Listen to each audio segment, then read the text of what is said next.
Greetings, Cyberdogs, and welcome to Camp Dogcraft. The place to be, the place to see, the place to climb a tree. Well, not exactly. But you can race some boats, or check out the surrounds if you want. Not to mention catching a ride on the local Camp SRN station, found directly west of Spawn Central. The SRN Central station is a perfect place to start your adventure. Well, back in my day, we used to go everywhere by foot, so you could always go out the northern gate and see what you can find. That's right, just north of Spawn is a sprawling plains biome, perfect for setting up the new Survival 4 Spawn City.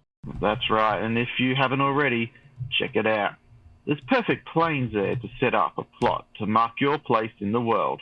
Just remember though, plots can only be a maximum of 25 by 25 blocks per person. Also, there may not be roads now, but do make your builds with them in mind.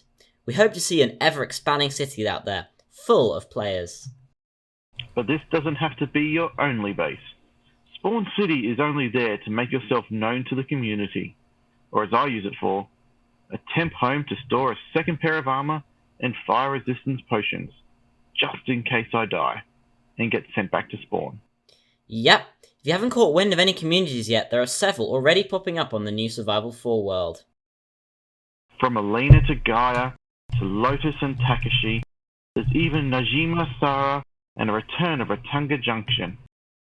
If you're at all interested in any of these, follow the link in the description to the Dogcraft Directory, where you'll find all these and more.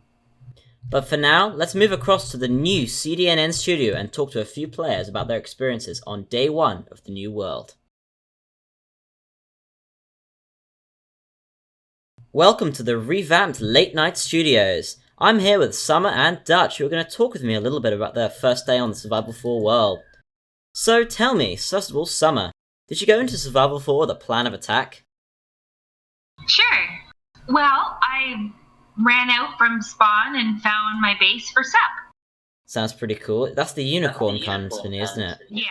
Yep, any acronym with unicorn with the letters SUP works. We haven't really decided on a name, so... Fair enough. It's kind of the inside joke. I found a lovely flower forest. A flower forest? Oh, that's lovely. Lots of flowers then. You can make a farm. Well, we're not really into farming. We're just more into unicorn raising. Seems reasonable. Okay, what about yourself, Dutch? Did you go into Survival 4 with a plan of attack? Yes, I headed off into a particular direction, just kind of spun around in a circle and took off, looking for a shattered savannah. Ooh, did you find one? Yes, we did. We actually found two. Wow, that's a rare the second biome. one actually, the second one ended up being larger than the first, and that's where initially I'm starting a new base. Cool, what's it called? I haven't gotten the name yet, but the home tree group is being revamped to incorporate into something new. I see. There's a lot of groups actually currently, aren't there? I think I just punched Summer. But yeah, there's a lot of new groups, aren't there? There's Squid Ink right now. There's all these sorts of new towns and stuff. So you guess you've got to have something to compete with that. Yeah, there's also Project Lotus. Yeah, that's right. I think that's a lot of the Dragon Valley folks doing that, aren't there? Yeah. Very cool. And finally, perhaps the most important question for both of you. Have you used the camp latrine yet? Well, I mean, you have to do what you have to do, but I usually find latrines are disgusting. Fair enough. And what about yourself, Dutch? Well, like I said, I spun around in direction and headed out into the woods and the wild blue yonder, so I had to use the improvised latrine. I see.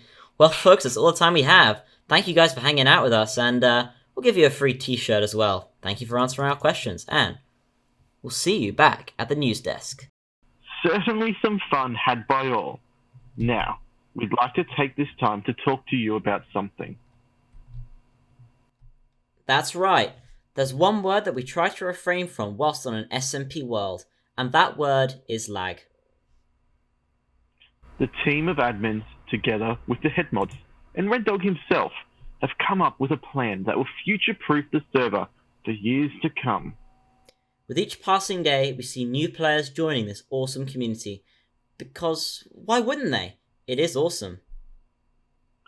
So they have decided on a plan that will allow multiple worlds to be accessible within the realm of survival. That's right. You thought one infinite world was too small? How about 2 infinite worlds? The Dogcraft management team would like to present to you Camp Beagle. Like any good summer camp, there's always another, just around the corner. Camp Beagle has its own unique characteristics. Set in a different seed, it will be available to all. But the best part is, you don't have to choose sides. That's right, you can have the best of both worlds. In fact, we encourage it. Player inventory will travel from one world to another. That's right. So, for the first time, you do /servers and select Camp Beagle from the menu. You'll then teleport to the new world. Once there, you're free to explore, set up a base of operations, and make a home, using the /player-warps command instructions on the wiki. Once you have a home set, it's as easy as doing /home base 2, and you'll TP there in 5 seconds, just as you would if you were going to your faraway skelly grinder, for example. And as you TP between the two, you won't even realise as your entire inventory, including your ender chest contents, are in the mirrored in each world. It couldn't be simpler than that, really. But there is a caveat with the changes. Yeah. As we change to this multi-world setup, we will have to make some adjustments. There will be a cap of 55 players per world, for instance.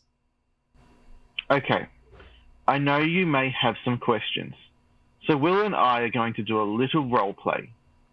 I'll play the role of pesky player, and Will play the role of Mr. Moderator. Excuse me, Mr. Moderator, but will my DCD go between the two? Yes, a player's total DCD remains the same no matter what world they are in. Huh. Well, Mr. Moderator, will each world have its own end dimension and nether dimension? Ah, that's a simple one. Yes. But what about the SRN? That too will be built on each world, putting extra pressure on the line managers. So if you fancy yourself a bit of a track builder, hit up one of the line managers. Expectatum, Skeleton 123, Mistis, or myself, William278. Or, if you prefer digging in the nether, hit up Broga and join the NTN crew. Okay. I've got another question, Mr. Moderator. What will happen if I can't join one world because of the player cap? Can I join the other world instead? Players can freely join either Husky or Beagle or both. So yes, if one world is full, you'll be able to join the other. There are no whitelists or restrictions on who can join the worlds. But what if both worlds are full? Players will just then have to wait. That being said, if demand proves so much that both worlds are always capped out, we will consider adding another camp. Well, I think that pretty much covers the main questions. For more information, check out the wiki! Rightio. Well, I'm gonna head off for my next segment now. And whilst the old man is getting ready, let's cross over to our resident meteorologist. Rye, how's the weather out there in Survival 4?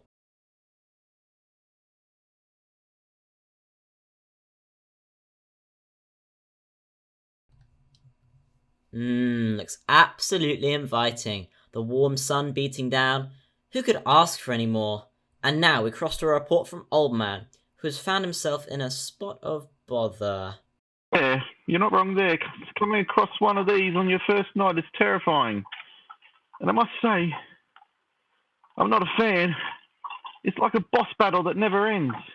All I wanted to do was start my hike and find a nice corner of the world to live in. Now I get stuck in here. I don't know what I'm going to do. Help! Some slight technical difficulties there, folks. I hope you make it out alive.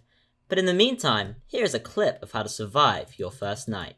Step 1. punch wood. Step 2, slay some mobs. Step 3, hide in the hole. Step 4, mine your first ore.